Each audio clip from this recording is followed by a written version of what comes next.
Good morning students. I hope आप अपने घर में सभी सुरक्षित होंगे। स्टूडेंट्स, लास्ट हम पढ़ रहे थे काव्य खंड का आपका चैप्टर वे आंखें, जिनके लेखक हैं सुमित्रा नंदन पंत।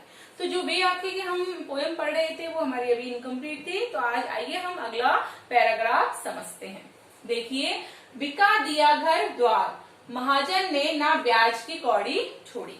देखिए, जो कवि है, जो शोषित किसान है ना, कवि बता रहा है कि जो शोषित किसान है उसकी जमींदार के द्वारा जो भी दशा बताई गई है उसके बारे में बता रहा है कि जमींदार ने उसकी जो भी दशा की थी उसका वर्णन उसने बताया है कवि ने यहाँ पर।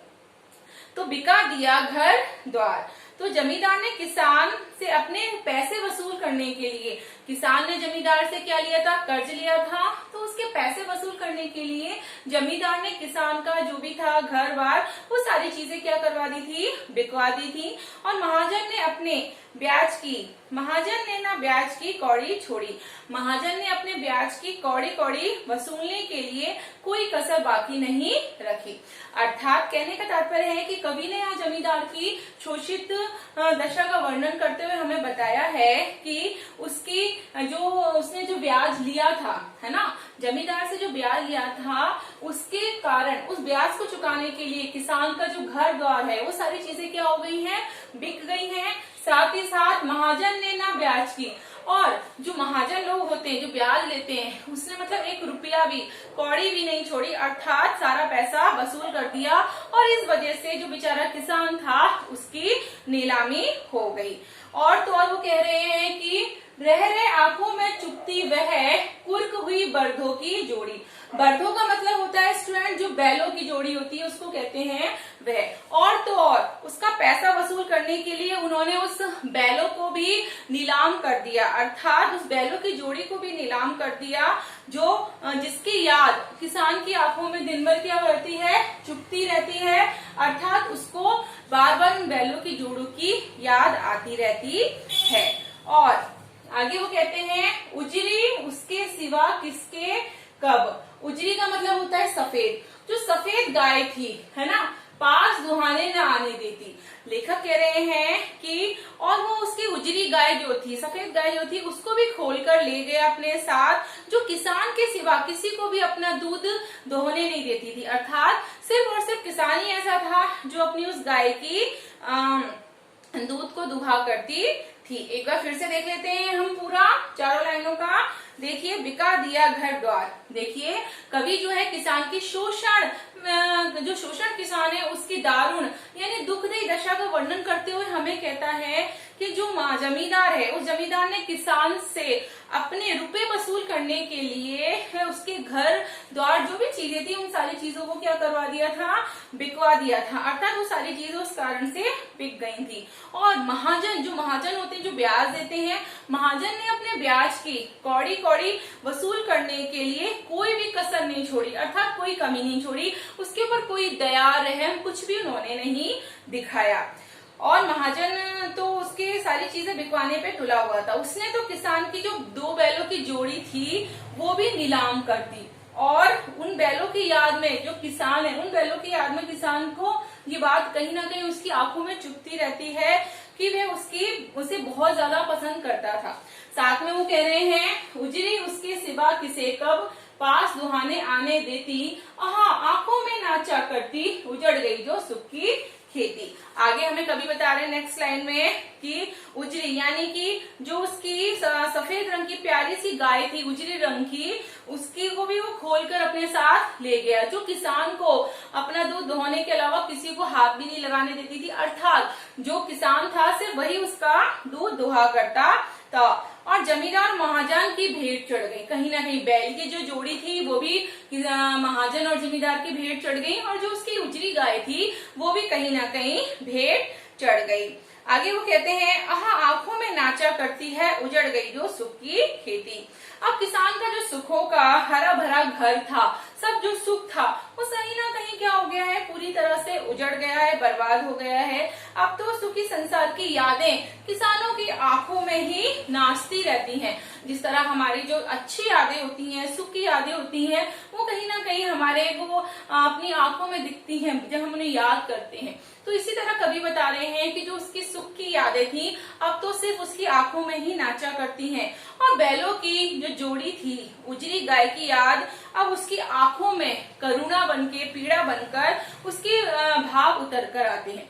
यानी कि किसान के लिए जो बैल होते हैं, गाय होते हैं, वो बहुत ज्यादा इंपॉर्टेंट होते हैं, कहीं ना कहीं बहुत ही महत्वपूर्ण होते हैं। तो कहीं ना कहीं किसान की आंखों में वो दो बैलों की जो जोड़ी, क्योंकि बैल और गाय, बैलों के द्वारा ही वो अपने खेतों को क्या करता है, जोतता है। और जो गाय थी, गाय से उसको दूध की प्राप्ति होती थी, जिससे वो दूध बेचता था या घर के काम भी आता था। तो वो सारी दोनों चीजें उसकी जो महाजन थे और जो जमींदार थे ले गए थे, उनके भेंट चढ़ गई थी। तो अब उन दोनों की जो याद है कहीं ना कहीं पीड़ा बनके उसके हृदय में चुभती रहती है, अर्थात कहीं ना कहीं उसको दर्द देती रहती है। आगे है, बिना दवा दर्पण के घरनी स्वर्ग चली आंखें आती भर। आगे हमें कवि बताते हुए कहते हैं कि कवि जो है वो किसान की बहुत दयनीय और दारुण दशा के बारे में बताते हुए कह रहे हैं, वर्णन करते हैं कि जमींदार के कारंदों ने पहले तो उसके जो बेटा था उसको पीट पीट के बहुत बुरी तरह से क्या कर दिया था, मार डाला था। लेकिन अब उसके घर में कुछ भी नहीं बचा था, सभी सामान धीरे धीरे उसका घर का बिकता जा रहा था, सारा सामान खत्म होता जा रहा था। तो जो उसकी पत्नी थी, उसकी पत्नी बहुत ज्यादा बीमार थी और वो पत्नी भी बिना दवा के, है ना, बिना दवा के स्वर्ग सिधार गई थी। मतलब उसकी घर की जो परिस्थितियां थी वो इतनी ज्यादा बिगड़ चुकी थी, इतनी बेकार हो चुकी थी कि उसकी पत्नी को दवा नहीं मिली और बिना दवा के कारण वह स्वर्ग सिधार गई, अर्थात मर गई। और उसे याद करके किसान की जो आंखें हैं वो भर आती हैं, अर्थात वो बहुत ज्यादा दुखी होने लगता है। देख रेख के बिना दूध मुही बिटिया 2 दिन बाद मर गई। दूध मुही का मतलब होता है बच्चों, जो बहुत छोटे बच्चे होते हैं जो अपनी माँ के दूध के बिना नहीं रह सकते। आगे किसान के बारे में कवि बताते हुए कहते हैं कि जो उसकी बच्ची थी वो माँ का दूध पीने वाली किसान की जो बच्ची थी, अब किसी प्रकार की उसकी कोई देखरेख नहीं थी, अर्थात कोई भी उसका ध्यान रखने वाला नहीं था। इस प्रकार माँ के मरने के बाद भी जो उसकी दूधमुही बच्ची थी वो भी बेचारी स्वर्ग सिधार गई थी, अर्थात वो भी मर गई थी, उसकी भी मृत्यु हो गई थी। तो एक बार मैं आपको पूरा एक्सप्लेन कर देती हूँ बिना पोएम के। देखिए, जो किसान की दयनीय दोषीय दशा के बारे में बताता हुआ हमें कवि कह रहा है कि भिखारी, जो महाजन थे और जो जमींदार थे, उन्होंने अपना पैसा वसूल करने के लिए, अपना कर्ज वसूल करने के लिए उसके घर को बिकवा दिया था और महाजन जो थे वो ब्याज की कौड़ी कौड़ी वसूल कर रहे थे, अर्थात उन्होंने ये सारी पैसा वसूल करने के लिए कोई भी कसर नहीं छोड़ी थी। और तो और महाजन ने क्या करा, जो उसके 2 बैलों की जोड़ी थी उसको, वो भी उनकी भेंट चढ़ गए थे, अर्थात वो भी उसको खोलकर ले गए थे अपने साथ। इस तरह जो किसान था बेचारा पूरी तरह से उसका सब कुछ उसके पास से जा चुका था। और किसान की जो उजरी रंग की गाय थी, सफेद रंग की गाय थी, जो किसान को बहुत प्रिय थी, जो कि किसान के अलावा किसी से भी अपना दूध नहीं दुहाया करती थी, उसको भी वो लोग क्या हो गए, खोल कर ले गए, अर्थात वो भी महाजन की और उनकी भेंट चढ़ गई। रह आंखों में चुभती, और महाजन की ये सारी क्रूरता किसान की आंखों में, और अपनी जो बैल हैं और जो गाय हैं उनकी याद कहीं ना कहीं उसकी आंखों में क्या करती थी, नाचा करती थी, घुमा करती थी कि मेरी जो बैल है, जोड़ियां हैं वो, क्योंकि संसार जो था, उसी सुखी संसार था, वो पूरी तरह से उजड़ गया था, खराब हो गया था, बिगड़ गया था। इसलिए उसकी आंखों में बहुत ज्यादा दर्द था, करुणा थी और पीड़ा थी, क्योंकि गाय की, बैल की, उनकी सबकी याद उसको बहुत ही सताने लगती थी। आगे कभी हमें बताते हुए कहते हैं कि किसान की जो दारुण दशा है ना, वो उसको वर्णन करते हुए कहते हैं कि जब जमींदारों के कारिंदों द्वारा, अर्थात शिष्यों के द्वारा किसान के पुत्र को पीट पीट के मार दिया गया था, और उसके घर की परिस्थिति इतनी ज्यादा बिगड़ गई थी, इतनी बेकार हो गई थी कि जब उसकी पत्नी बीमार पड़ी तो उसके घर में कुछ भी नहीं था, क्योंकि सब कुछ उसका क्या हो गया था, बिक गया था, समाप्त हो गया था। उसकी जो पत्नी थी वो भी बिना दवा के स्वर्ग सिधार गई थी, अर्थात उसको समय पर इलाज नहीं हो पाया था। और उसकी जो 2 दिन की दूध हुई बच्ची थी, अर्थात जो 2 दिन की बच्ची थी, वो भी अपनी माता के मरने के बाद वो भी चली गई थी, अर्थात उसकी मृत्यु हो गई थी, क्योंकि उसकी कोई भी देख रेख करने वाला नहीं था, उस बच्ची का कोई भी ध्यान रखने वाला नहीं था। इस कारण तो किसान का जो घर था वो दिन पे दिन क्या होता जा रहा था, बर्बाद होता जा रहा था, बिगड़ता जा रहा था। किसके कारण? जमींदारों के और महाजनों के कारण। मतलब उन्होंने उसकी दयनीय बहुत बुरी दशा कर दी थी इस कारण। नेक्स्ट देखते हैं, घर में विधवा रही पतोहु लक्ष्मी ते यद्यपि पतेन घाते। नेक्स्ट पैराग्राफ है ये। तो घर में बेटे के मर जाने के बाद विधवा बहू रह गई थी, जो कि कहने में तो लक्ष्मी थी, लेकिन जो लोग समाज है वो कहीं ना कहीं पति उसकी बहू को दोष दे रहे थे, उसको यातनाएं दे रहे थे कि पति की कातिल है।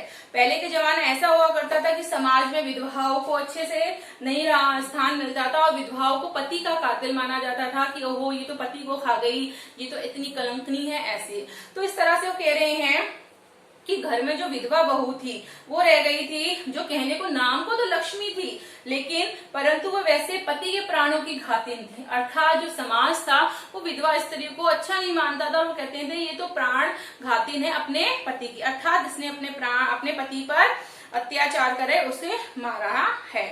पकड़ मंगवाया गोतवाल ने, डूब कुएं में मरी एक दिन। उसके ऊपर अत्याचार हो रहे थे और एक दिन हद हो गई, अन्याय की सीमा ही हद से पार हो गई। एक दिन जो कोतवाल थे, अर्थात जो सिपाही दारोगा वगैरह होते हैं, उसने एक दिन उसको झूठा इल्जाम लगा के पकड़वा दिया और अपने यहाँ पर बुलवा लिया और उस पर क्रूर दृष्टि डाली, अर्थात गलत नजर से उसको देखा। तो ये जो चीज थी वो बर्दाश्त नहीं कर पाई उसकी विधवा बहू कि मेरे साथ ऐसा हुआ है, कोतवाल ने मेरे पर झूठा इल्जाम लगाया है, और एक दिन वो कुएं में जाकर गिर गई और मर गई। अर्थात वो ये सारी यातनाएं सहन नहीं कर पा रही थी और एक दिन कुएं में डूबकर उसने अपनी जान दे दी।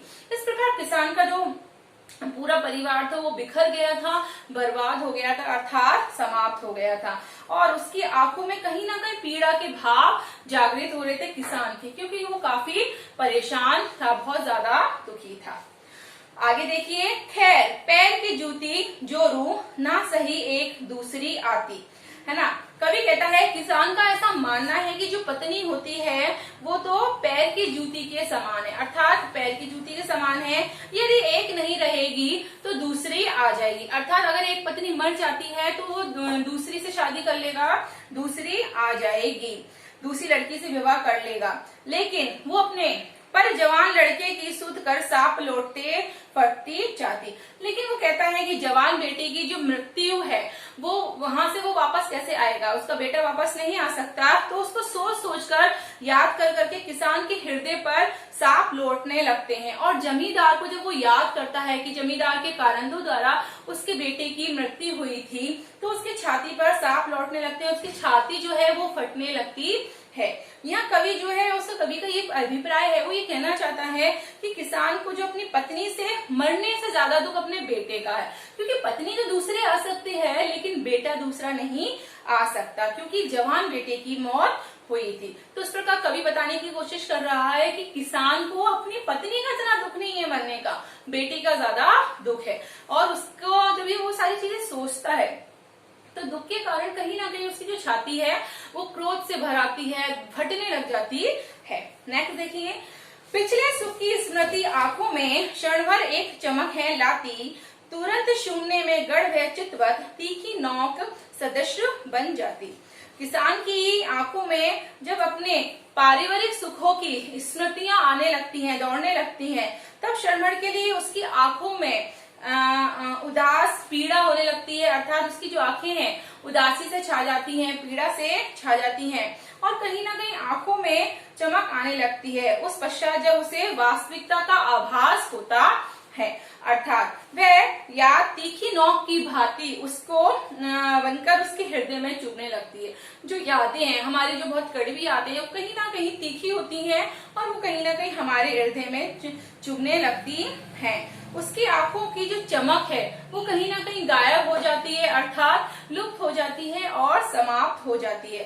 पारिवारिक सुखों की स्मृतियां अब उसके हृदय की पीड़ा पहुंचाने लगती हैं। जो उसके सुख होते हैं, पुराने जो सुखों को वो याद करता है, तो कहीं ना कहीं अब वो उसको पीड़ा पहुंचाने लगती हैं, दुख पहुंचाने लगती हैं। उसकी आंखों में फिर से करुणा और पीड़ा कभी ना समाप्त होने वाली भाव उमड़ आते हैं, अर्थात वो फिर से परेशान होने लग जाता है, उन सारी बातों को याद करने लग जाता है। अब मैं आपको शॉर्ट में एक बार फिर से समझा देती हूँ पूरा। पिछले सुख की स्मृति आंखों में क्षण भर एक चमक फैलाती, तुरंत शून्य में गढ़ वह चितवन तीखी नोक सदृश बन जाती। देखिए, कवि कह रहा है कि किसान की आंखों में ऊपरी अपने परिवार के जो सुख थे वो कहीं ना कहीं उभर आते हैं जब हम पुरानी अच्छी बातों को याद करते हैं, और याद करके उसकी आंखों में एक अच्छी क्षण भर के लिए थोड़ी सी देर के लिए एक अच्छी सी चमक उठाते आती है, उसकी आंखें एकदम तेज हो जाती हैं।